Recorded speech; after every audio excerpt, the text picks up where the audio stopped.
So karon si Pidoy TV maghatag na pud sa inyo og another knowledge about aning mga equipment nga gamitonon para sa inyong mga negosyo or sa kitchen para mas dali ug paspas ang inyong pagtrabaho sa inyong kusina.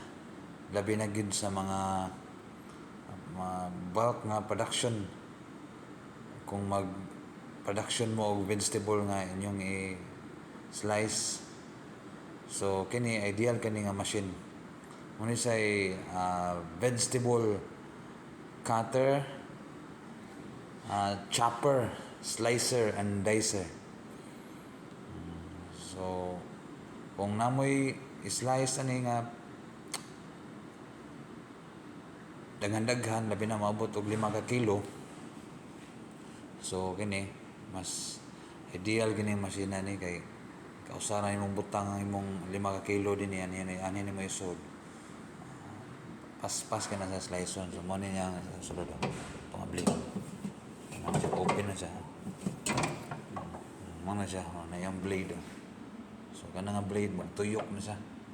Meron siya kanang propeller sa sa pambot or sa mga barko. So muna siya matuyok, uso na siya matuyok.